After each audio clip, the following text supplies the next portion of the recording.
students, welcome to Lucky Naresh Physics channel. I am Naresh Babu, Physics faculty. Students, in this session I am going to discuss about AC through inductor in alternating current. Look at here. For suppose an inductor of inductance L is connected to an AC circuit. When switch is on, current will flow through that inductor that develops magnetic flux around an inductor that also induces EMF or back EMF in that inductor. But from Faraday's laws, that induced EMF opposes the change in magnetic flux. Look at here.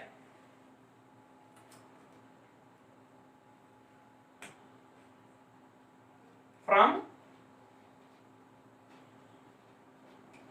Faraday's laws,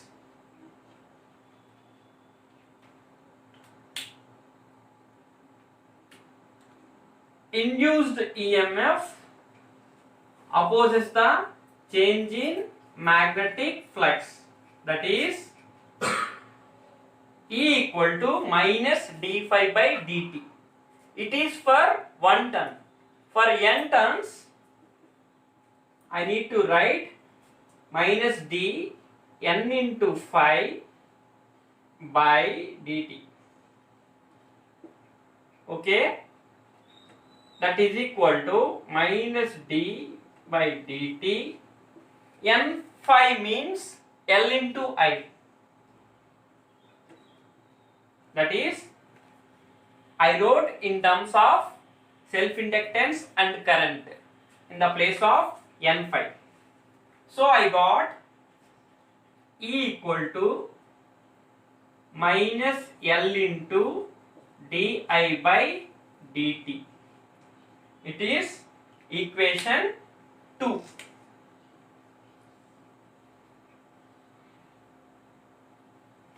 Okay. So here I consider instantaneous value of EMF E equal to E naught sin omega t as equation 1. So I took E equal to minus L into di by dt as equation 2. Students, to maintain AC or to maintain current in circuit, applied EMF will be equal and opposite to induced EMF. Look at here.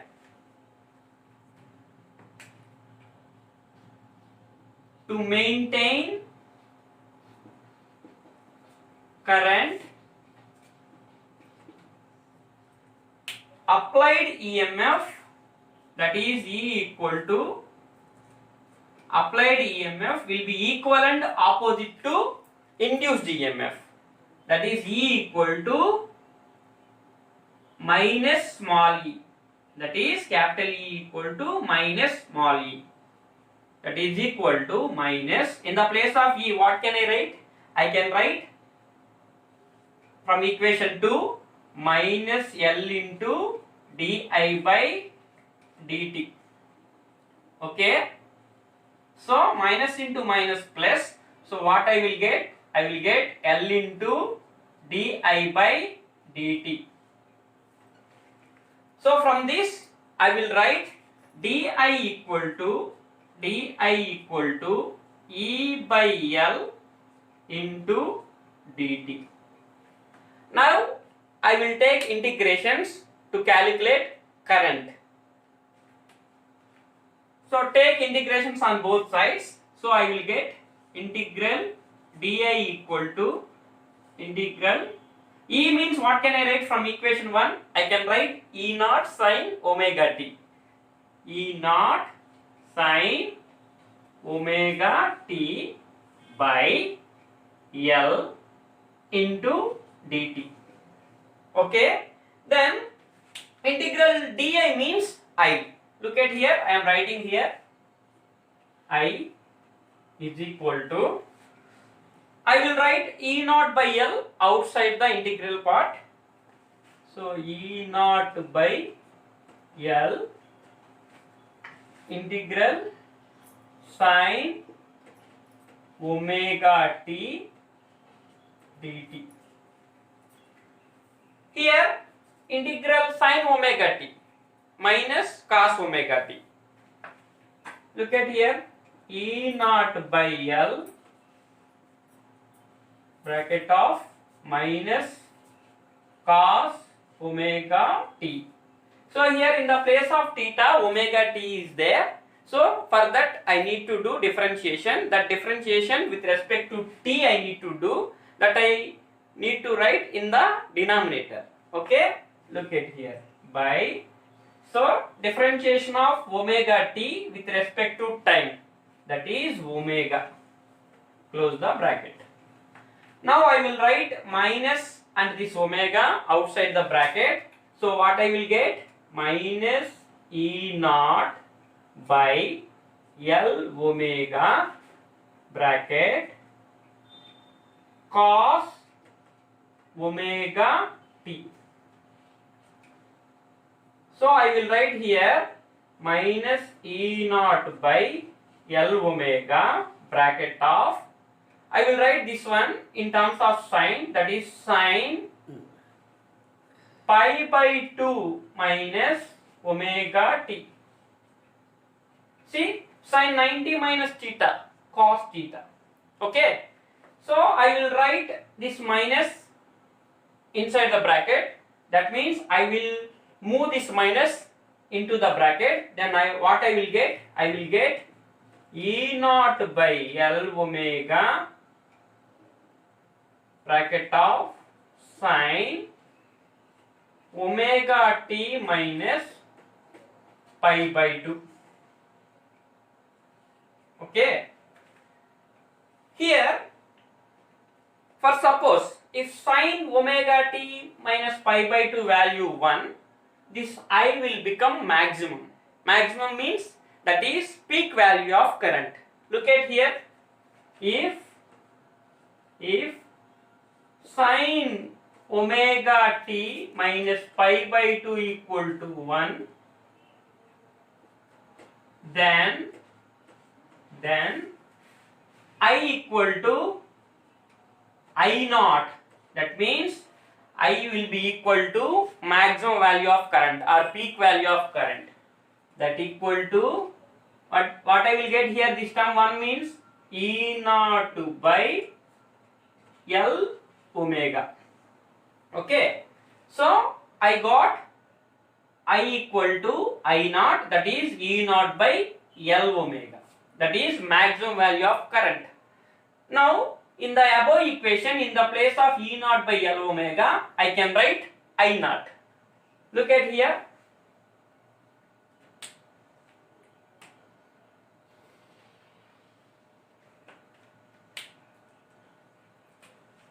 I equal to, in the place of E naught by L omega, what I will write? I will write I naught.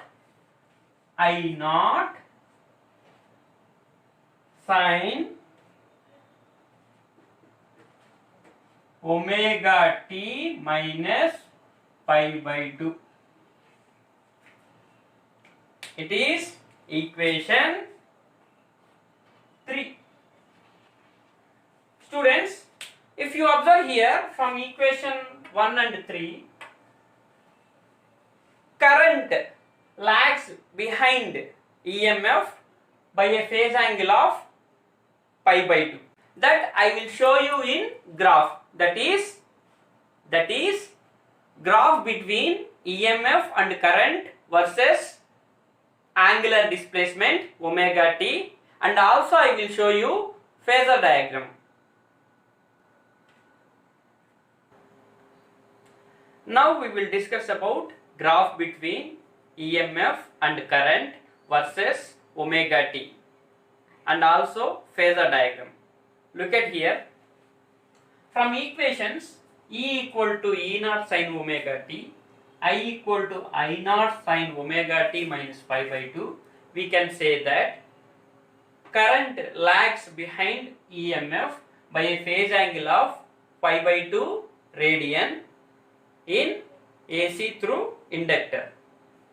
If you observe the graph here this red color wave indicates EMF and blue color wave indicates current. So here at time interval t by 4, the phase difference between these two waves, that is pi by 2 minus 0, that equal to pi by 2. At time interval t by 2, phase difference between these two waves pi minus pi by 2, that is pi by 2. And time interval t, phase difference between them 2 pi minus 3 pi by 2, that equal to pi by 2. So from this graph we can say that AC circuit through inductor, the phase difference between EMF and current is pi by 2. Now we will discuss about phasor diagram. Look at here. Here in this phasor diagram, the peak value of EMF makes an angle omega t with x-axis in anti-clockwise direction, and also here current lags EMF by phase angle pi by 2 radian, and the phasor I makes an angle pi by 2 with phasor E in clockwise direction. Now inductive reactance. What is inductive reactance? The opposing nature of inductor to a flow of alternating current is called inductive reactance. Look at here. See, we have equation I equal to I naught sine omega t minus pi by 2. Here I naught means E naught by omega L.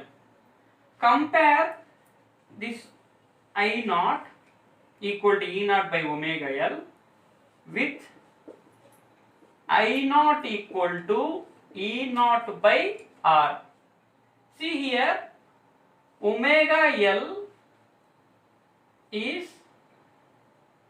equal to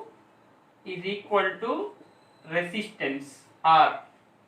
That means inductive reactance. Here, if you compare these two equations, I naught equal to E naught by omega L and I naught equal to E naught by R, omega L is equal to resistance, that is inductive reactance. So we got inductive reactance XL equal to omega L. So what is the SI unit for inductive reactance? Ohm. So here I will write inductive reactance in terms of frequency. That is, in the place of omega I will write 2 pi nu into L. So from this equation I can give relation between inductive reactance and inductance and also frequency. That is, XL is directly proportional to the inductance and also XL is directly proportional to the frequency.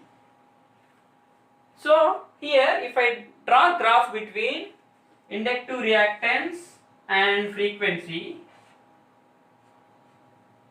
I will get a straight line passing through origin. If we connect DC to the inductor, for DC frequency is 0. So it allows DC and it opposes AC. Look at here. Note, for DC nu equal to 0. That implies XL equal to 0. So it allows DC. Inductor allows DC and opposes AC. And also I will write relation between IRMS, ERMS and inductive reactance. Look at here. See, we know IRMS equal to, IRMS means root means square value of alternating current, IRMS equal to I naught by root 2. I naught means E naught by omega L root 2. Here E naught by root 2 means ERMS. That is, root means square value of alternating EMF. So ERMS by omega L means XL, that is inductive reactance. So I got a relation between root mean square value of alternating current and root mean square value of alternating EMF and inductive reactance. That is IRMS equal to ERMS by XL. Students, in next session we will discuss about AC through capacitor. Thanks for watching my video. Please subscribe and click the bell icon for all notifications. Thank you.